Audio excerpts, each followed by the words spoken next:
Hi, my name is Brandis, and thank you so much for coming back to my channel. In my last video, I talked about how God, the Most High God, appoints whom He wants to be an authority. And during that, I talked a little bit about Daniel, and I read a verse, Daniel 4:17. Well, that verse was connected to King Nebuchadnezzar. If you don't know who King Nebuchadnezzar is, he was quite a character. And there's a few chapters just devoted to him and actually to his son, but we'll get to his son in another video. I just want to talk about King Nebuchadnezzar really quick. In my last video, I talked about who he puts over to in authority to rule. They're already preset, they're already predestined. And as a believer, that shouldn't be so hard for you to accept. Once you get into the Bible, you see that God has his reasons for a lot of things. And if you're a new believer or if this is new concepts for you, welcome. I'm glad that you're here.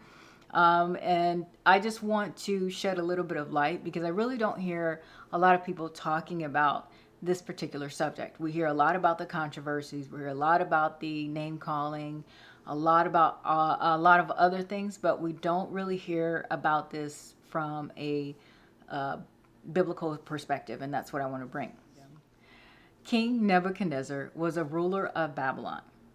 Now the Lord delivered the king of Judah into his hands, and that should tell you something right there. There was something that happened where the king of Judah and his people were held captive, and they were taken back to Babylon along with a lot of the treasures of God. We'll get into that another time. But if you want to read that, please go to the book of Daniel. And I'm just going to give you a little synopsis of that. It's kind of like short Bible study. So Daniel served for Nebuchadnezzar. And he actually changed his name to Belteshazzar. I hope I'm saying that name right. Probably not. I'm probably butchering that name. But that... Belteshazzar was the name of the god of King Nebuchadnezzar. So King Nebuchadnezzar had witnessed a few miracles. And if you're familiar with the book of Daniel, what he witnessed was his friends. So Daniel's friends, Shadrach, Meshach, and Abednego. And I'm smiling because there is a nickname for Abednego that I'm not going to repeat here. But, you know, things happen. So it just popped into my head. Anyway, they were the ones that got thrown into the blazing furnace because they would not kneel down and praise this figure that Nebuchadnezzar had built out of gold, this image out of gold. And so he threw them into this blazing furnace. And then when he looked, there were 4 people standing in. And let me go back a little bit. This blazing furnace was so hot that the guards that had threw them in had actually burnt up. So anyway, Nebuchadnezzar looks into the furnace. He sees there's 4 men and they're walking around. And then he tells them, please come out. And they come out and there's nothing on them. There's no fire. Their clothes aren't burned. They don't smell like smoke, nothing. And so he praises their God. He's like, oh, you guys have the greatest God. He's the Most High God. He protected you. All these other things. And that's just one miracle that Nebuchadnezzar had witnessed for himself.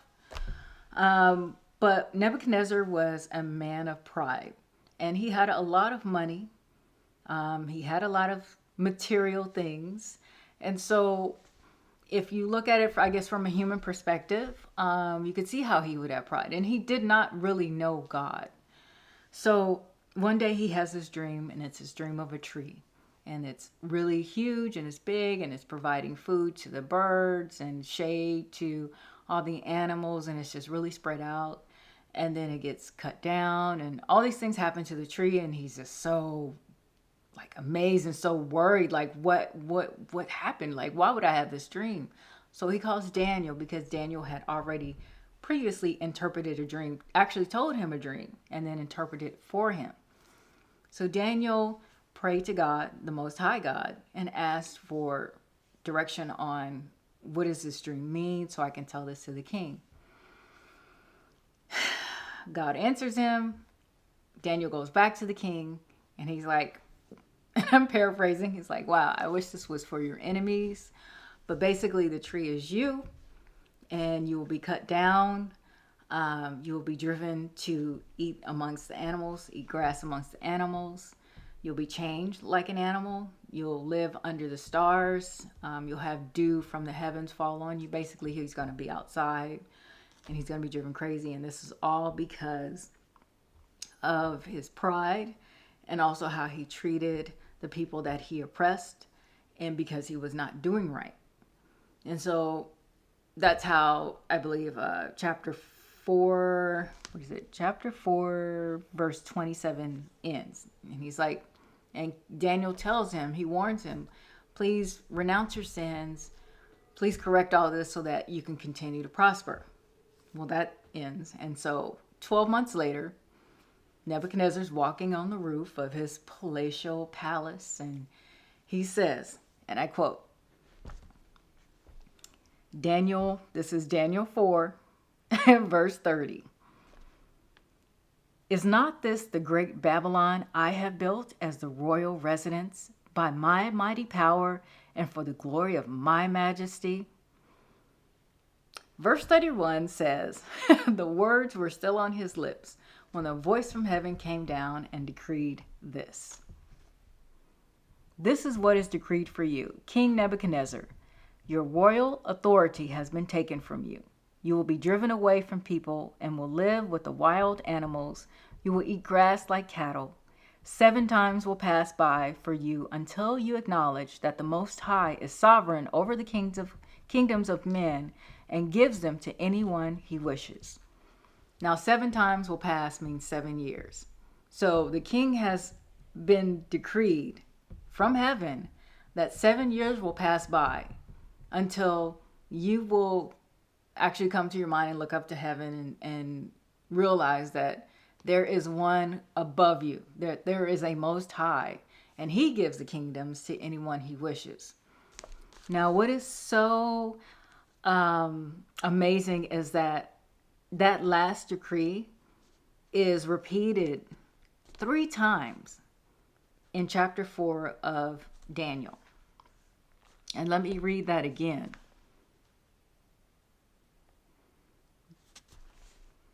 This is what is decreed for you, King Nebuchadnezzar. Your royal authority has been taken from you. You will be driven away from people and will live with the wild animals. You will eat grass like cattle. 7 times will pass by for you until you acknowledge that the Most High is sovereign over the kingdoms of men and gives them to anyone he wishes. Well, that all came true. He was immediately driven away. His sanity was taken away. He was outside for so long that his hair grew very, very long, and his fingernails grew to where they looked like the claws of a bird. After 7 years had passed, King Nebuchadnezzar raised his eyes to heaven, and that's when his sanity was restored. He acknowledged and praised the Most High, and this is what he says. This is Daniel chapter 4, verse 34. At the end of that time, I, Nebuchadnezzar, raised my eyes toward heaven, and my sanity was restored. Then I praised the Most High. I honored and glorified him who lives forever. His dominion is an eternal dominion. His kingdom endures from generation to generation. Even acknowledging the fact that there is a Most High, and he is the one that is ruler over all and gives authority over all. But King Nebuchadnezzar's pride got in the way. So much so that God didn't necessarily want to take it away from him, and he gave him a warning. Actually, 2 times he gave him a warning. He gave him the dream, and then he also gave Daniel, he allowed Daniel to interpret the dream. And he also warned him that if he didn't renounce his sins, this would happen.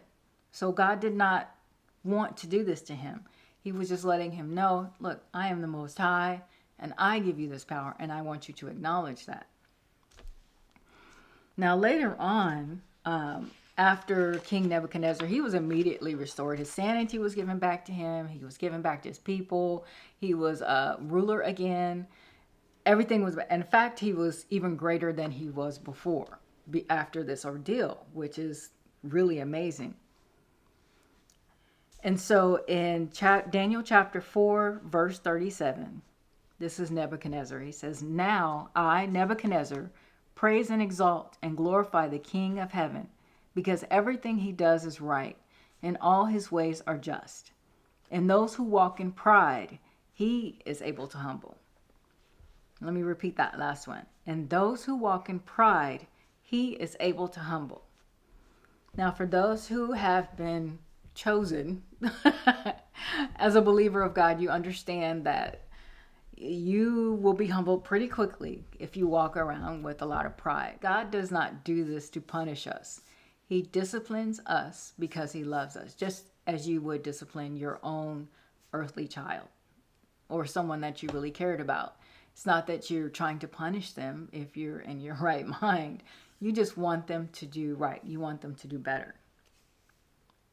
So, as I said before, Daniel is a very exciting book, and that's just one of many books that you can read. That's just one chapter, because we hadn't even gotten to Nebuchadnezzar's son or any of the other rulers, and this happens over and over and over again because we are humans.